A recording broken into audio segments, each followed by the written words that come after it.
বাংলাদেশে অবস্থানরত সব বিদেশি নাগরিকের তথ্য চেয়েছে স্বরাষ্ট্র মন্ত্রণালয়। দুপুরে মন্ত্রণালয়ের এক বিজ্ঞপ্তিতে তথ্য জানানো হয়েছে। স্বরাষ্ট্র উপদেষ্টার বিশেষ সহকারী খোদা বক্স চৌধুরী এবং সুরক্ষা সেবা বিভাগের সিনিয়র সচিব মোহাম্মদ আব্দুল মোমেনের সই করা সতর্কীকরণ বিজ্ঞপ্তিতে এ তথ্য জানানো হয়েছে। বিজ্ঞপ্তিতে বলা হয়েছে, বিভিন্ন সূত্রে বিদেশি নাগরিকদের ব্যাপারে নানা অভিযোগ পাওয়া যাচ্ছে।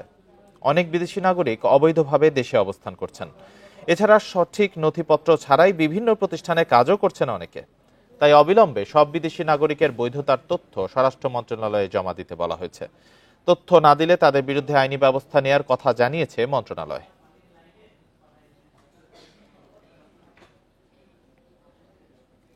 এই কতজন আছে এই স্ট্যাটিস্টিক্সটা আমাদের কাছে এখনো নাই। কোন বিদেশিকেই অবৈধভাবে বাংলাদেশে থাকতে দেওয়া হবে না।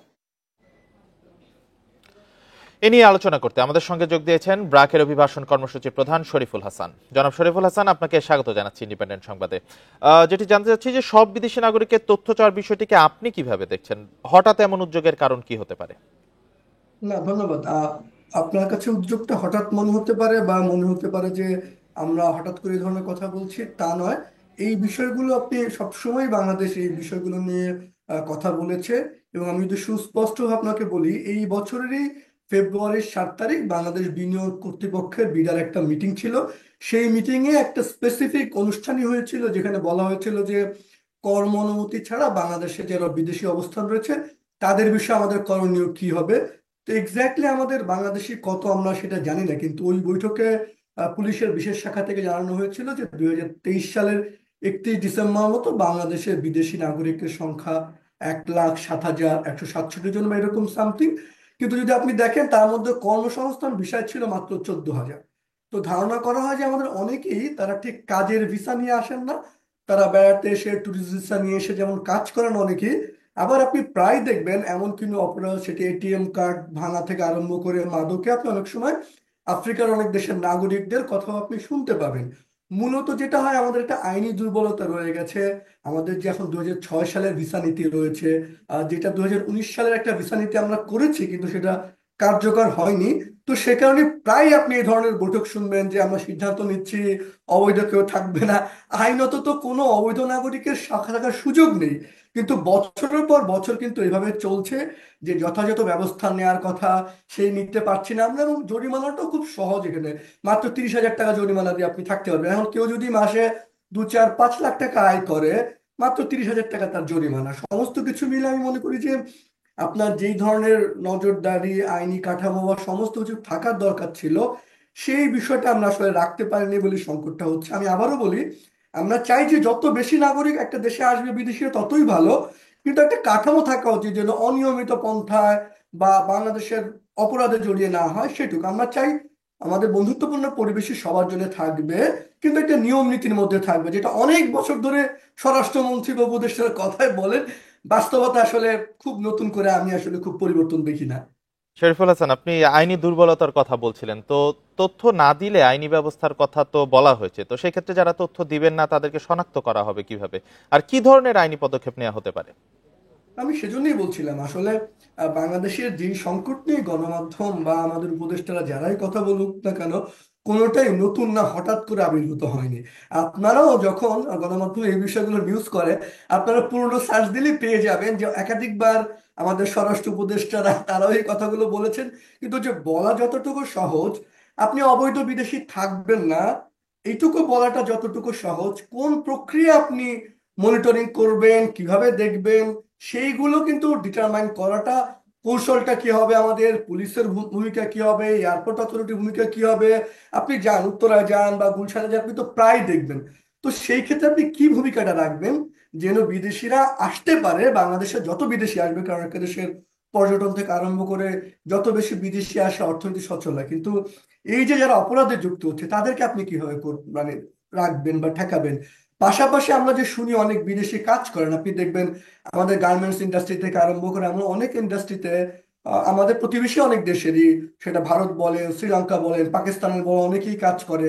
সেটাও আমরা কি করে দেখভালটা করব, সেরকম একটা কাঠামো ঠিক করাটা কিন্তু আমাদের, আমি মনে জরুরি। আমার কাছে মনে হয় অবৈধরা থাকবেন না বলার চেয়েও কি করে আমরা কাঠামোটা করব এবং সেই কাঠামোতে সবার ভূমিকা কি, নাগরিকের ভূমিকা কি, সরকারি বেসরকারি সংস্থার ভূমিকা কি, সেরকম একটা নিশ্চয়ই আমরা লাঠি দিয়ে পেটানো শুরু করবো না, থাকবে না মানে কি, আমরা কি বলছি যে বিদেশিদের তো পেটান, নিশ্চয়ই তা না। সেই কাঠামোগুলো যত সহজে পরিষ্কার করা যায় সবাইকে, আমার কাছে মনে হয় তত দেশের জন্য মঙ্গল। জি, আসলে এ বিষয়ে আসলে আরো গভীরভাবে সংশ্লিষ্টদের নজর দিতে হবে, সেটি বুঝতে পারলাম। শরীফুল হাসান, আপনাকে অসংখ্য ধন্যবাদ আমাদের সাথে যোগ দেওয়ার জন্য এবং আপনার প্রাণবন্ত আলোচনার জন্য। আগরতলা মিশনে হামলা, পতাকা অবমাননায় ভারতীয় হাইকমিশনে স্মারকলিপি জমা দিয়েছে ছাত্রদল, যুবদল ও স্বেচ্ছাসেবক দলের 6 প্রতিনিধি দল।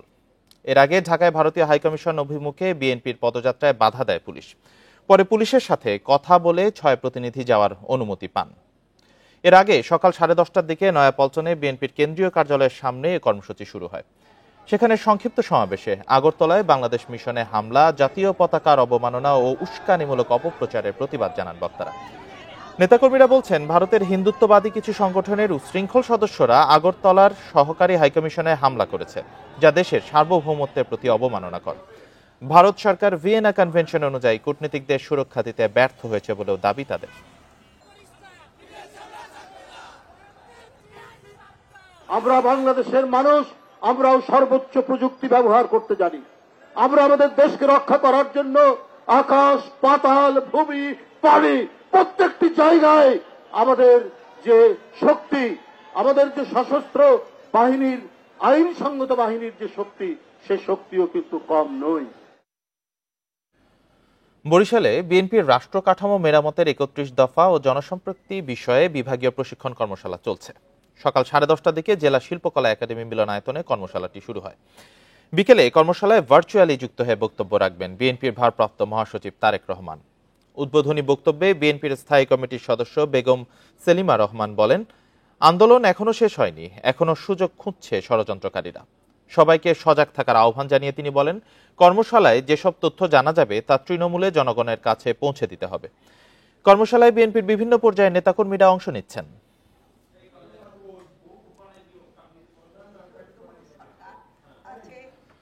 কূটনৈতিক টানাপোড়েন চলার কারণে শুধু বাংলাদেশ নয়, ভারতও ক্ষতিগ্রস্ত হচ্ছে বলে মন্তব্য করেছেন পররাষ্ট্র উপদেষ্টা তৌহিদ হোসেন।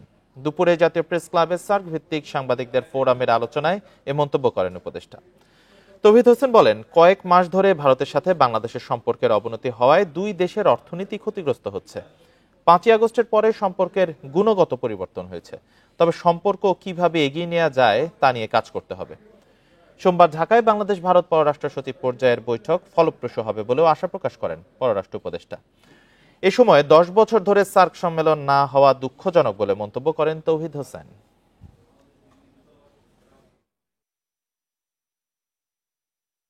গত 2-3 মাস যাবত যে ব্যবসায় মন্দা যাচ্ছে দ্বিপাক্ষিক, সেটা কি শুধু বাংলাদেশকে এফেক্ট করছে? শুধু বাংলাদেশকে এফেক্ট করছে না, এত বড় অর্থনৈতিক দেশ ভারত, তাকেও কিন্তু এফেক্ট করছে। পরিমাণটা হয়তো প্রপোর্শনালি হয়তো অত বেশি না, কিন্তু এফেক্ট কিন্তু করছে। আমরা আশা করব যে এই অচলাবস্থা আমরা কাটিয়ে উঠতে পারবো। অচলাবস্থা কাটিয়ে ওঠার জন্য সবচেয়ে গুরুত্বপূর্ণ হচ্ছে আপনার পারস্পরিক যে যোগাযোগ স্থাপন, দেখা সাক্ষাৎ। আওয়ামী লীগ সরকারের আমলে জলবায়ু তহবিলের নামে জাতীয় স্বার্থকে জিম্মি করে কায়েমি স্বার্থ রক্ষা করা হয়েছে।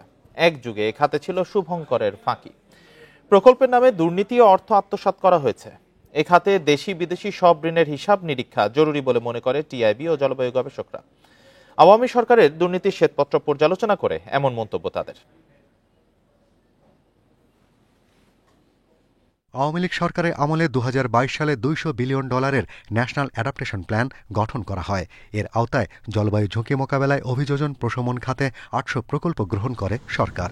এর মধ্যে বাঁধ, সাইক্লোন সেন্টার, স্বেচ্ছাসেবক প্রশিক্ষণ, লবণাক্ত সহিষ্ণু ফসল উৎপাদনের নামে প্রকল্পগুলোতে ব্যাপক দুর্নীতির অভিযোগ রয়েছে।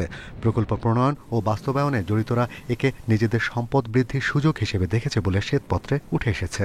যে অঞ্চলগুলো সবচেয়ে বেশি ক্ষতিগ্রস্ত, ঝুঁকির সম্মুখীন, সেখানে না মন্ত্রী এমপিদের বাড়ির কাছে বা জেলায় উপজেলায় এই প্রকল্প হয়েছে, যেগুলো কোনো জলবায়ু পরিবর্তনের সাথে কোনো সামঞ্জস্যপূর্ণ ছিল না। অর্থাৎ এখানে ভেস্টেড ইন্টারেস্ট, কায়েমি স্বার্থটা এখানে কাজ করেছে জাতীয় স্বার্থকে জিম্মি করে। শ্বেতপত্রে বলা হয়, 2010 সালে আলাদা আইনের মাধ্যমে বাংলাদেশ জলবায়ু পরিবর্তন ট্রাস্ট ফান্ড গঠন করা হয়। এ তহবিলে ৩,১০০ কোটি টাকা দেয়া হয়েছে, কিন্তু এই বিপুল টাকা কোথায় কিভাবে খরচ হয়েছে তার হিসাব নাই। আবার গ্রিন ক্লাইমেট ফান্ডের হিসাব নিয়েও আছে প্রশ্ন। ট্রাস্ট ফান্ডের উপর ভিত্তি করে যেটা আমাদের বাজেটের অর্থ, বাংলাদেশের নিজস্ব অর্থায়নের বাস্তবায়িত প্রকল্পগুলো, সেগুলো একটা সার্বিক ইন্ডিপেন্ডেন্ট অডিট, নিরপেক্ষ অডিট করা দরকার বলে আমি মনে করি। একই সাথে এই ক্ষেত্রে যে সমস্ত বিদেশি অর্থায়ন হয়েছে সেগুলোর সম্পর্ক সুনির্দিষ্ট তথ্য প্রকাশ এবং যে শর্তাবলী সাপেক্ষে অর্থায়ন হয়েছে সেগুলো তথ্য প্রকাশ করা অপরিহার্য। গবেষকেরা বলছেন, গেল দশকে জলবায়ু ঝুঁকি মোকাবেলায় সক্ষমতা গড়ে তুলতে ইতিবাচক অগ্রগতি দেখা যায়নি। আমরা ন্যাপ তৈরি করেছি, তারপর বিসিসিএসবি তৈরি করেছি, কিন্তু আমরা সেটা ইমপ্লিমেন্টেশনে যেতে পারিনি। অর্থাৎ ইমপ্লিমেন্টেশন করার জন্য যে অ্যাকাউন্টেবিলিটি, যে গভর্নেন্স থাকা উচিত ছিল, সেটা আমরা অ্যাভয়েড করেছি। ট্রাস্ট ফান্ডের টাকার যথাযথ ব্যবহার নিশ্চিত করতে পারেনি। প্রচুর মানুষ এখনো আছে ক্লাইমেট চেঞ্জ রিস্ক এক্সপোজ, তাদের কথা আমরা বলিনি। শ্বেতপত্রে বলা হয়েছে, জলবায়ু তহবিল থেকে বাংলাদেশকে ছিটকে দিয়েছে দুর্নীতি। ঝুঁকিপূর্ণ দেশ হওয়া সত্ত্বেও কমেছে বরাদ্দ। Shahriar Anirban, Independent News, Dhaka. Doctor Mohammad ইউনূসের নামে শ্রম আইন লঙ্ঘনের 5 মামলার কার্যক্রম বাতিল করে হাইকোর্টের দেয়া রায় বহাল রেখেছে আপিল বিভাগ। এ নিয়ে রাষ্ট্রপক্ষের করা লিভ টু আপিল খারিজ করে দেন বিচারপতি আশফাকুল ইসলামের নেতৃত্বাধীন 3 বিচারপতির বেঞ্চ। এতে ডক্টর ইউনূসের বিরুদ্ধে চূড়ান্তভাবে মামলা 5টির কার্যক্রম বাতিল হয়ে গেল। গত 24 অক্টোবর বিচারপতি এ কে এম আসাদুজ্জামান ও বিচারপতি সৈয়দ এনায়েত হোসেনের হাইকোর্ট বেঞ্চ ডক্টর ইউনূসের বিরুদ্ধে শ্রম আইনের 5 ও মানহানির 1 মামলার কার্যক্রম বাতিল করে রায় দেন। ডক্টর ইউনূসের নামে যখন শ্রম আদালতে পৃথক মামলা 5টি হয়, তখন তিনি গ্রামীণ টেলিকমিউনিকেশনসের চেয়ারম্যান ছিলেন। কর্মীদের চাকরিচ্যুতির অভিযোগ তুলে 2019 সালে এসব মামলা করা হয়েছিল। গত কয়েক বছরের মতো এবছর 1 জানুয়ারি বই উৎসব হচ্ছে না বলে জানিয়েছেন প্রাথমিক ও গণশিক্ষা উপদেষ্টা অধ্যাপক ডক্টর বিধান রঞ্জন রায় পোদ্দার। তবে জানুয়ারির মাসের মধ্যে সব পর্যায়ে শিক্ষার্থীদের হাতে বই তুলে দেওয়া হবে বলে জানিয়েছেন তিনি। সকালে খুলনা বিভাগীয় কমিশনারের কার্যালয়ে উপদেষ্টা বলেন, প্রতিটি শ্রেণীর বইয়ের কিছু অধ্যায় পরিমার্জন ও পরিবর্তন করার কারণে বই ছাপাতে দেরি হচ্ছে, তাই শিক্ষার্থীদের হাতে বই তুলে দিতেও দেরি হবে।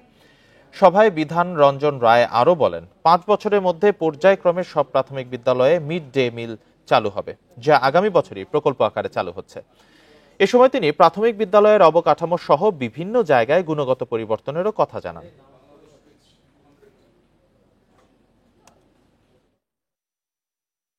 আমাদের বইগুলো কিছুটা পরিমার্জন করতে হয়েছে, সেজন্য আমরা শিডিউল থেকে কিছু পিছিয়েছিলাম। ফলে আমরা এবার অন্যান্যবার যেভাবে বই উৎসব 1 জানুয়ারি করা হয়, আমরা ঠিক এই ধরনের উৎসবে যাচ্ছি না, কিন্তু প্রাথমিকের বইগুলো আমরা জানুয়ারির মধ্যে দিয়ে দেব।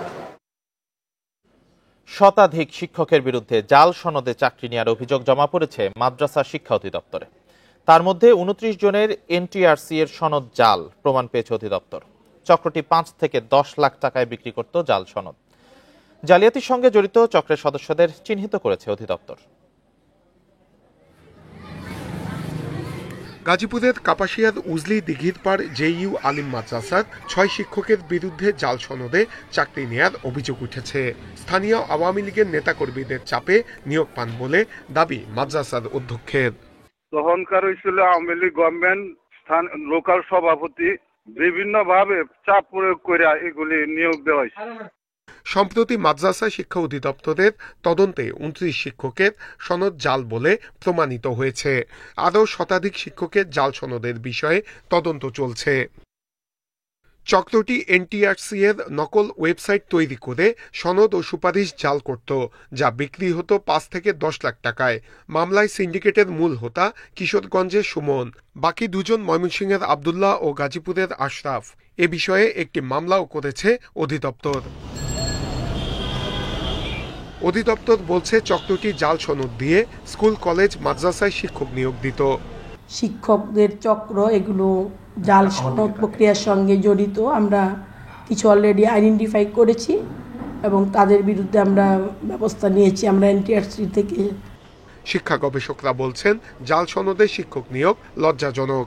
যদি নৈতিক জায়গা থেকে চিন্তা করেন, এটা তো খুবই ভয়াবহ একটা অন্যায় কাজ। তো যে এরকম একটা কাজ করে, সে তো শিক্ষকতার আসলে যে নৈতিক ভিত্তিটাই হারিয়ে ফেললো, তাকে দিয়ে আর শিক্ষকতা কিভাবে হবে? দেশব্যাপী বেশ কয়েকটি চক্র এই সনদ জালিয়াতির সাথে জড়িত, যারা টাকার বিনিময়ে চাকরি প্রার্থীদের কাছে সনদ বিক্রি করে। শিক্ষা সংশ্লিষ্টরা বলছেন দ্রুততম সময়ের মধ্যে এদের চিহ্নিত করে আইনের আওতায় নিয়ে আসতে হবে। নূরে আলম, ইন্ডিপেন্ডেন্ট নিউজ, ঢাকা। ঢাকা বিশ্ববিদ্যালয়ের ক্যাম্পাসে সন্ধ্যা 6টার পর উচ্চ শব্দে স্পিকার, মাইক, গাড়ির হর্ন বাজানো নিষিদ্ধ করা হয়েছে। গত রাতে বিশ্ববিদ্যালয়ের প্রক্টর অফিস থেকে এক জরুরি বিজ্ঞপ্তিতে ঘোষণা দেওয়া হয়। এর আগে টিএসসি ও রাজু ভাস্কর্য এলাকায় উচ্চস্বরে গান বাজানোর প্রতিবাদে রাত 10টার দিকে বিশ্ববিদ্যালয়ের উপাচার্যের বাসভবনের সামনে শিক্ষার্থীরা বিক্ষোভ করে। শিক্ষার্থীরা জানান, বিভিন্ন অনুষ্ঠানে রাতে ক্যাম্পাসে উচ্চ শব্দে গান বাজানো হয়, এতে পড়াশোনা ও ঘুমে ব্যাঘাত সহ নানা সমস্যা হয়। এ নিয়ে কর্তৃপক্ষকে একাধিকবার অভিযোগ জানালেও কোনো ফলাফল আসেনি। শিক্ষার্থীরা বিক্ষোভ শুরুর পর ঘটনাস্থলে আসেন বিশ্ববিদ্যালয়ের প্রক্টর সাইফুদ্দিন আহমেদ। সমস্যা সমাধানের আশ্বাস দিলে প্রায় 1 ঘন্টা পর উপাচার্যের বাসভবন এলাকা ছেড়ে যান শিক্ষার্থীরা।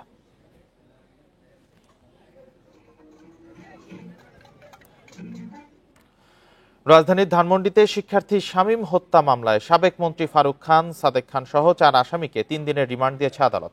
সকালে ঢাকা চিফ মেট্রোপলিটন ম্যাজিস্ট্রেট আদালত এ আদেশ দেন। মামলার অন্য আসামিরা হলেন ঢাকা বিশ্ববিদ্যালয় ছাত্রলীগের সাবেক সাধারণ সম্পাদক তানভীর সৈকত, ডিএসসিসির সাবেক কাউন্সিলর হাসিবুর রহমান মানিক। এর আগে আসামিদের আদালতে নেওয়া হয়। এ সময় মামলার তদন্ত কর্মকর্তা 5 দিনের রিমান্ড আবেদন করেন। শুনানিতে তিনি জানান, 5 আগস্ট সরকারের পতনের পর বিকালে আসামিদের সরাসরি ইন্ধনে এ হত্যাকাণ্ড হয়। এ সময় আসামি পক্ষের আইনজীবী সাবেক এমপি সাদেক খান ও সাবেক কাউন্সিলর মানিক আওয়ামী লীগের কেউ নন বলে জানান।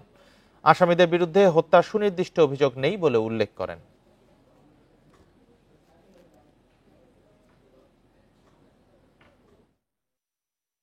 এই মামলার অগ্রগতির স্বার্থে তাদেরকে জিজ্ঞাসাবাদ করা প্রয়োজন, তিনি তার জন্য 5 দিনের রিমান্ড প্রার্থনা করেন। তার আদালত উভয় পক্ষের শুনানির পর তার পক্ষে তার আইনজীবীরা ছিল, তারাও রিমান্ড বাতিল করে জামিনে প্রার্থনা করেছেন। তাদের বক্তব্য শোনার পরে তাদেরকে 3 দিনের রিমান্ড মঞ্জুর করে তদন্তকারী কর্মকর্তার হেফাজতে প্রদান করেন।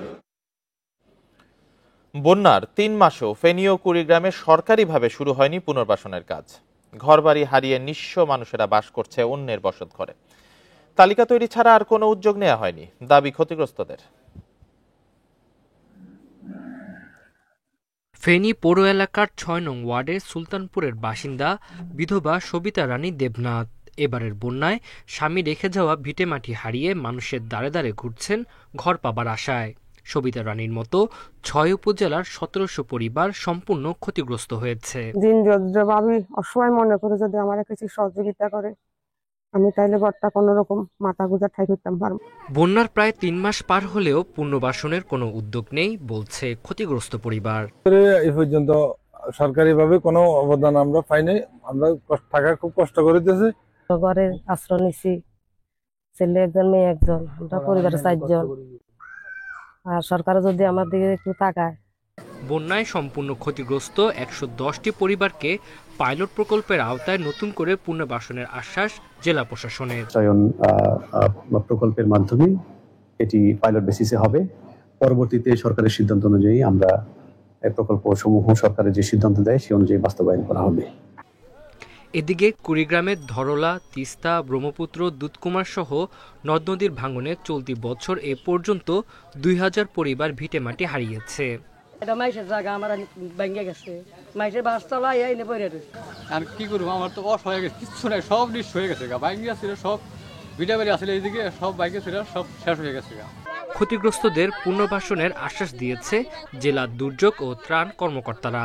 পুনর্বাসনের জন্য এবং গৃহ পুনর্নির্মাণের জন্য যেসব ব্যবস্থা গ্রহণ, এইসব বিষয়গুলো আমরা ঊর্ধ্বতন কর্তৃপক্ষকে অবহিত করেছি।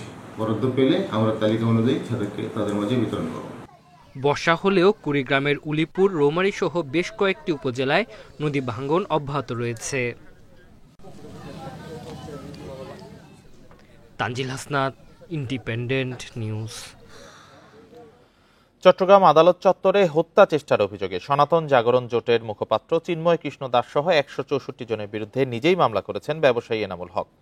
এতে অজ্ঞাত আসামি করা হয়েছে 400 থেকে 500 জনকে। দুপুর 12টার দিকে আহত এনামুল বাদী হয়ে মামলাটি করেন চট্টগ্রাম মেট্রোপলিটন ম্যাজিস্ট্রেট মোহাম্মদ আবু বকর সিদ্দিকের আদালতে। তার অভিযোগ, 26শে নভেম্বর ব্যক্তিগত কাজে আদালত প্রাঙ্গণে আসেন। এ সময় পুলিশের সঙ্গে ইসকন ও চিন্ময় অনুসারীদের সংঘর্ষের সময় হত্যার উদ্দেশ্যে তাকে আঘাত করা হয়েছে। এতদিন হাসপাতালে চিকিৎসাধীন থাকায় মামলা করতে বিলম্ব হয়েছে বলেও জানান এনামুল। ওই মামলার বাদী হচ্ছে এনামুল হক। উনি 1 থেকে 166 জন আসামির নাম দিয়ে এই মামলার দায়িত্ব আছেন। উনি প্রত্যক্ষদর্শী, উনি ঘটনার সাথে সরাসরি ভিকটিম, উনি আহত, উনি দীর্ঘদিন মেডিকেলে চিকিৎসাধীন ছিল। সুনামগঞ্জে ধর্ম অবমাননা ও সাইবার নিরাপত্তা আইনে গ্রেপ্তার কলেজ ছাত্র আকাশ দাসের 5 দিনের রিমান্ড মঞ্জুর করেছে আদালত। বেলা 11টায় সুনামগঞ্জ চিফ জুডিশিয়াল ম্যাজিস্ট্রেট আদালতের বিচারক নির্জন কুমার মিত্র এই আদেশ দেন। এর আগে আদালতে আসামিকে হাজির করে 7 দিনের রিমান্ড আবেদন করে পুলিশ। শুনানি শেষে বিচারক 5 দিনের রিমান্ড নিয়ে জিজ্ঞাসাবাদের অনুমতি দেন। গত মঙ্গলবার রাতে দোয়ারা বাজার উপজেলার মোংলার গাঁও গ্রামের আকাশ দাস তার ফেসবুকে ধর্ম অবমাননামূলক একটি পোস্ট আপলোড করে। এ ঘটনার পর এলাকাবাসী বিক্ষোভ সমাবেশ করলে পুলিশ তাকে গ্রেপ্তার করে।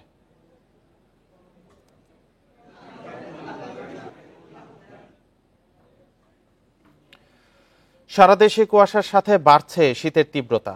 রোববার সকাল 9টায় নওগাঁর বদলগাছিতে সর্বনিম্ন তাপমাত্রা রেকর্ড করা হয়েছে 10.6 ডিগ্রি সেলসিয়াস। সকাল 8টা পর্যন্ত বেশিরভাগ জায়গায় কুয়াশায় ঢেকে থাকছে গ্রামীণ জনপদ। পঞ্চগড়ে 3 দিন ধরে ঘন কুয়াশার সাথে বেড়েছে শীতের প্রকোপ। বেলা 11টা পর্যন্ত ঘন কুয়াশা থাকছে চারদিকে। রোববার সকাল 9টায় সর্বনিম্ন তাপমাত্রা 11.5 ডিগ্রি সেলসিয়াস রেকর্ড করে তেঁতুলিয়া আবহাওয়া অফিস। উত্তরের হিমেল বাতাসের কারণে বেড়েছে শীতের তীব্রতা। ফলে দিনমজুর, কৃষি শ্রমিক সহ খেটে খাওয়া মানুষের দুর্ভোগ বেড়েছে। চুয়াডাঙ্গা, মেহেরপুরে প্রতিদিনই তাপমাত্রা কমছে। এসব জেলায় সকালে সর্বনিম্ন তাপমাত্রা রেকর্ড করা হয় 11.4 ডিগ্রি সেলসিয়াস।